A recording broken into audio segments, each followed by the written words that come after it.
तुम्हाला ब्लॉगमध्ये सांगतोय की भावेचं खरं नाव काय. हे गाईज, जय Maharashtra public and good morning.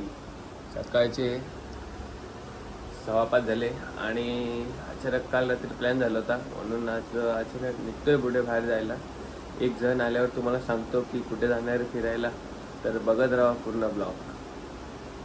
तुम्हाला सांगितलंच होतं कोण येणार आहे. स्पेशल माणूस जर आपल्या ब्लॉगमध्ये कंटिन्यू असतोच म्हणजे तो आहे भावेश भरत जाधव उर्फ भरत जाधवचा मुलगा, उर्फ बघा तो हिरोवाला नाही साधावाला. तर असं काल रात्री आम्ही बसल्या अचानक प्लॅन झाला की कुठे जायचं म्हणून ठरवलं की आज डायरेक्ट कुठे जायचं भाव्या, चोर बाजारात. तर चोर बाजारात जाणार आहे आम्ही. अचानक प्लॅन ठरला होता आमचा जायचा. तर हे बघा आपण येते वाटतं चोर बाजारात. चल तू कुठे आलाय? कामाला चाललाय नाही, आम्ही चोर बाजारात चाललोय. तर बघत राहा ब्लॉग पण तुम्ही पण. आता फायनली तर आम्ही स्टेशनला पोहोचलोय. बघा आम्हाला वाटलं गर्दी कमी असेल, पण या डोंबिवलीच्या शहरामध्ये खूप गर्दी असते. कंटिन्यू रहदारी चालू असते, ऑफिसला जाण्याची गर्दी हे ते.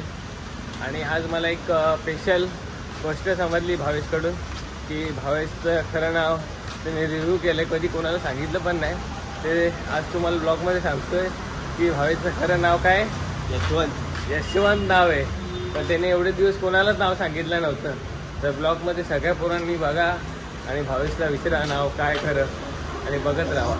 आणि आता आपण बघू ट्रेनमध्ये थोडंफार काय भेटतं का बघायला. बिना तिकीट चालले बघू, अजून बिना तिकीट जाणार कारण की हे बघा या लोकांनी सकाळी लॉक लावून ठेवले.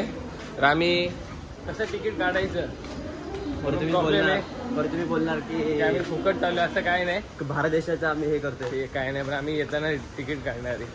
तर बघत राहा पूर्ण ब्लॉग आणि भेटू आपण सँडस रोडला. सो गाईस, त्याप्रमाणे सेंट्रल रेल्वेचा हा प्रॉब्लेमच आहे की 10-15 मिनिटे ट्रेन उशिरा येणं. तुझं काय म्हणणे भाव्या याच्यावर? काय नाही म्हणणं, कितनी करून का उपयोग आहे का?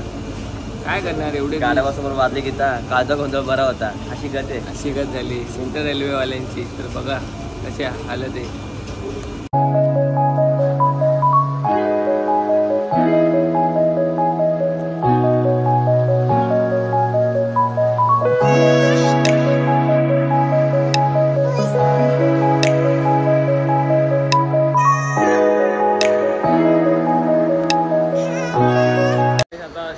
उतरलो आणि सँडस रोडला पोचलो आणि कसं आहे बघा नवीन केलं पूर्ण. आणि आता इथून आम्ही बघू कसं जायचं बघतोय.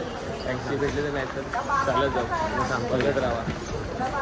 चोर बाजारची एंट्री सुरू झाली आहे. इकडे पण एक आहे म्हणजे हळूहळू पुढे सगळं आहे दाखवतो तुम्हाला, बघत राहा. इकडे बघा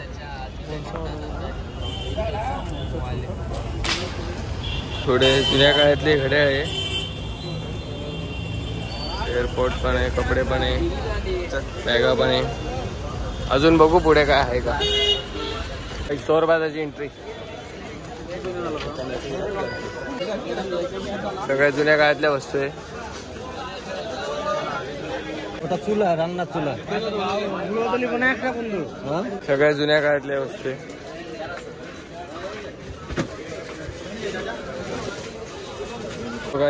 आयफोन 5S आहे, 300 रुपयाला आहे. चांगल्या कंडिशन मध्ये. भाव्या तुला बर्थडे गिफ्ट देऊ का? खूप काय वस्तू आहे बघा. लॅपटॉप पण आहे इथं, जीन्स, कपडे.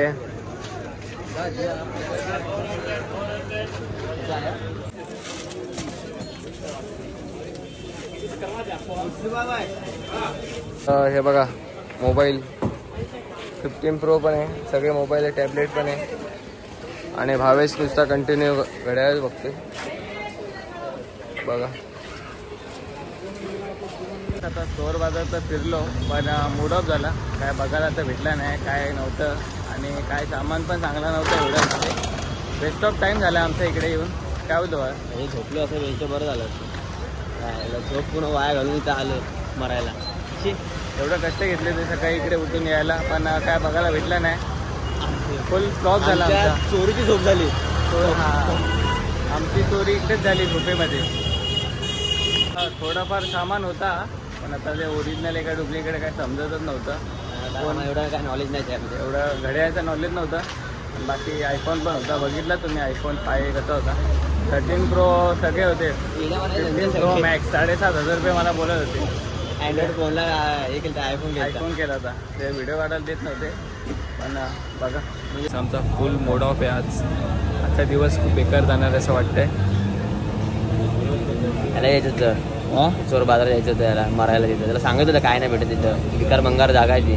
कशाला लोक शी कसे खातं कसे खातं काय फायनली आम्ही डोंबिवलीला उतरलोय. खाली टीसी पण होते, तिथे तिकीटच होतं, तिकीटच होतं. तसं तरी आम्ही आलो. आता आम्ही वाचलोय म्हणजे आता फ्री झालं. आता टेन्शन नाही, आता कोणी पकडलं तरी काही टेन्शन नाही. 30 रुपये आमचे 500 रुपये गेले असते तर 250-250 रुपयाचं तिकीट कापलं गेलं असतं. चला फायनली आता आम्ही डोंबिवलीला बसलोय. व्हिडिओ कशी वाटली सांगा, लाईक करा, कमेंट करा आणि भाव्या सबस्क्राईब करा. चला भेटू पुढच्या ब्लॉगला. बंद कर. बाय.